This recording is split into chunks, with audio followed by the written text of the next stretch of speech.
Alright, with The Predator releasing this week, I expect there to be a lot of Predator hot takes, so in a bid to avoid just being another video in the bargain bin of the algorithm, while still being a shameless clickbait sellout, I'm going to give you my personal alternative to Predator involving werewolves.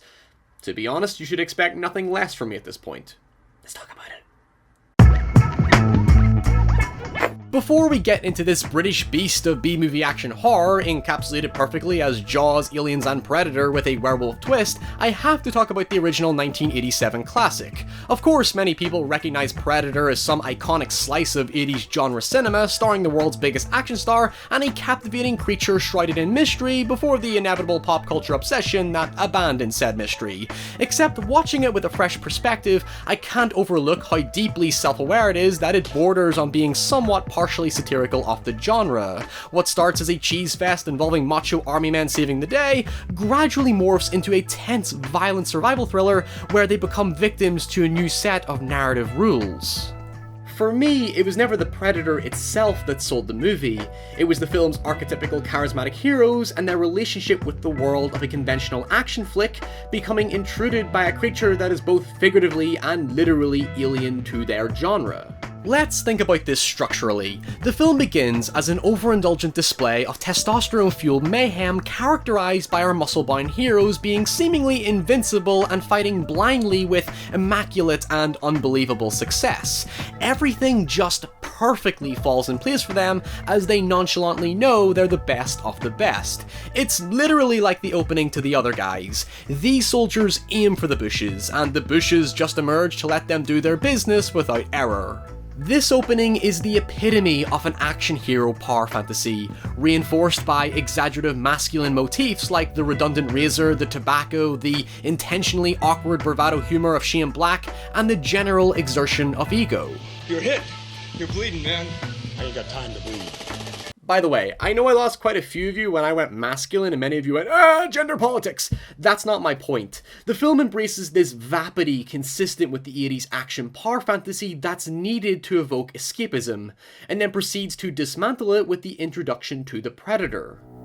At this point, the film completely transforms in tone when these unstoppable heroes meet their match with something more dominant and unfamiliar. The scene, indicative of producer Joel Silver's previous film Commando, where they just blast mindlessly into the trees to kill the mysterious creature, is met with reckless defeat. The style of combat that worked so well for them before is now noticeably ineffective. It accentuates doubt amongst the characters now that their senseless, implausible Hollywood tactics are called into question, leaving them perplexed and ego-bruised. That adrenaline-fueled excitement is now a state of vulnerability to both the characters and the audience.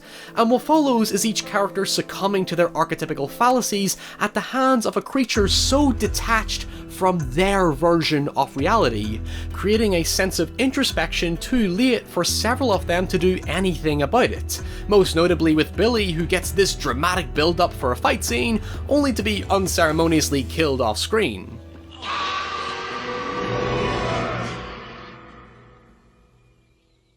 Director John McTiernan's next film continued to emphasize vulnerability as a means to humanize characters in a tangible situation, and he did eventually direct an action satire anyway, so it's not impossible to assume Predator was somewhat a tongue-in-cheek subversion similar to the genre shifts established in more mature films like Aliens and The Terminator. This brings us back to Dog Soldiers, a 2002 British production centered around a similar concept of introducing a different genre to alter the story's conventions in unique ways. You wouldn't be mistaken for thinking this is a cheaply produced Sci-Fi Channel movie, given it literally premiered on the Sci-Fi Channel in the US, but in the UK this was a proper theatrical release. It promoted itself as this ambitious creature feature that blended horror, action and comedy on a very modest budget by a debut writer-director who would follow it up with what is considered in some circles as one of the scariest movies ever made, before lapsing into, well, schlock. And a pretty decent television career.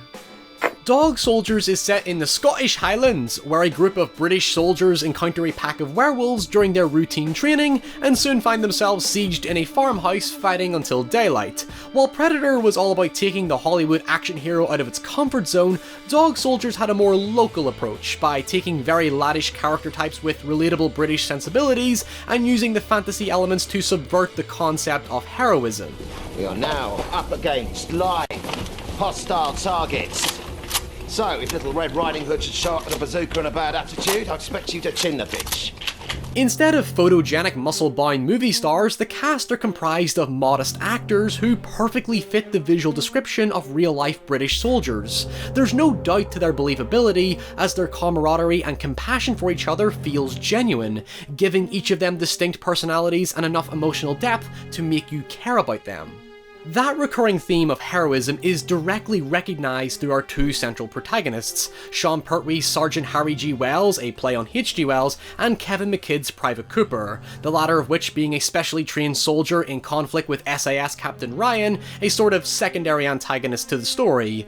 Both actors give extremely nuanced performances that allow you to sense their commanding presence of the unit, especially when they take on the emotional burdens of death and responsibility.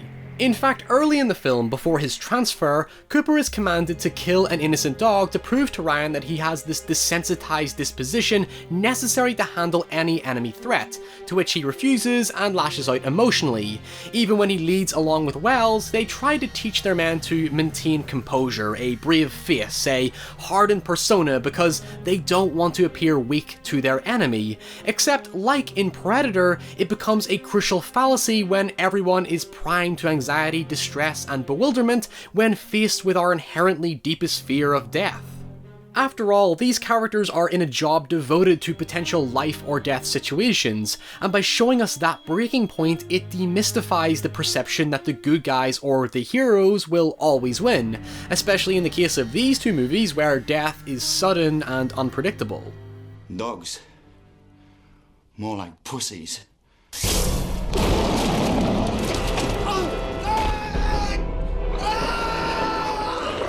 There is one major difference from Predator. Instead of being these heavily trained veteran soldiers, most of these guys are largely inexperienced and, well, kind of incompetent.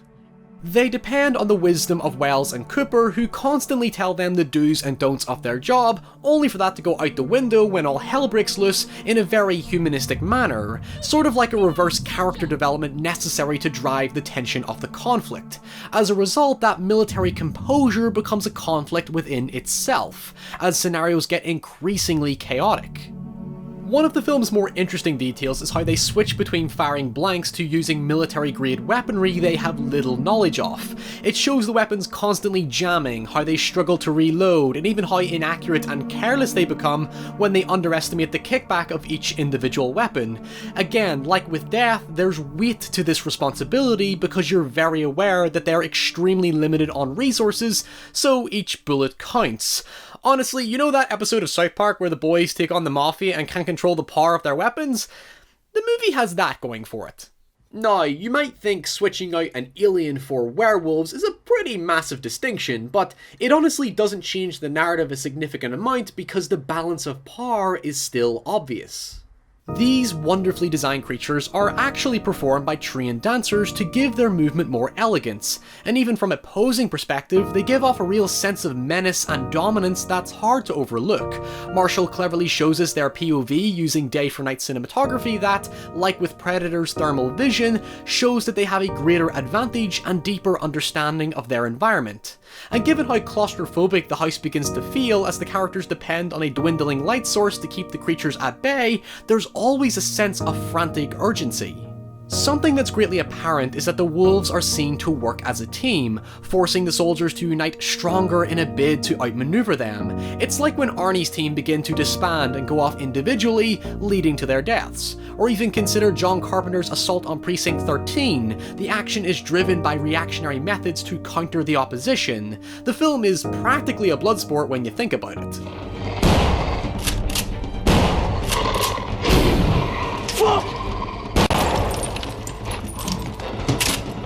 Right, so at this point, I'm going to spoil the rest of the movie, so if you're not sold on watching it or just don't especially care, stick around for the next bit, but for the rest of you, you've been warned. Now, if we do happen to make a contact, I expect nothing less than gratuitous violence from the lot of you. Because we're firing blanks, it doesn't mean we have to be thinking nice thoughts. So you remember, you put the fire down, right? You get stuck in and you kick their fucking teeth out, or I guarantee you, Joe, they will be having your bollocks for breakfast. I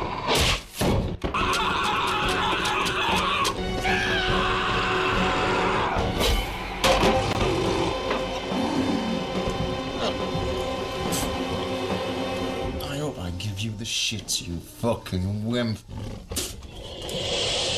Going back to that play on heroism, it actually becomes a fatal plot point to the story. Wells makes a critical error in judgment early in the film to save one of his men, despite making it clear to never be a hero, resulting in a grisly injury that late into the film heals itself, revealing that the werewolf curse has been passed on to him. It also leads to one of the best moments in the movie, where they attempt to superglue his wounds back together, where Pertwee actually got drunk to make his character's slurring behaviour more believable, before MacLeod accidentally misjudges his distance and physically punches him in the face. Knock me out! Hit me! Oh, you fucking pussy, hit me! Yeah, one of those is real. The sole female character, Megan, is also given strength similar to that of Ellen Ripley, but the issue with her character is the limitation of the narrative's underlying mystery. We learn early on that the werewolves are her family, so when she betrays the final soldiers in the climax after they blow up a barn they believe is the nesting ground when, in fact, it was actually the house itself, I wasn't entirely sure if this was meant to be a twist or something you overlook because there's more pressing matters keeping you distracted. While the film ends with many lingering questions such as where did this curse come from or how were the government going to weaponize the creatures, the most definitive answer it gives you is the concern the squad have regarding who will win the Germany versus England match that overshadows Cooper's attempt to expose werewolves to the world because, obviously footy is more important. Overall, what both films bring to the genre is that thrilling escapism meets a playful transition to genuine attempts at emotion. I think there's a subdued sensitivity to both films that permeates throughout to bring a sense of richness to the conventional action flick. With Dog Soldiers especially, it's a flavour of different genres combined to give us the extremes of cinema, this sense of wonder and power to take us out of the stressful world, and put us in one where feeling a complex range of emotions truly defines why many of us describe some films as proper cinematic experiences. Jesus, that is scary up close. Thank you so much for watching. Let me know in the comments below what your favourite Predator movie is. I know Predators is a personal favourite of mine because not only is it schlocky, dumb action fun, but it's also got this weird, alluring mystique about it that I think's quite fascinating. Until next time, if you're in a position to do so and you want to do so, you can vote on future videos, get early access, and even get your name in the credits by helping me over on Patreon. I do think you should also go follow me on Twitter because I talk a lot of shenanigans and it'd be great to see you over there. And yeah, until next time, stay safe and I'll see you all very soon. That is too scary. Bye.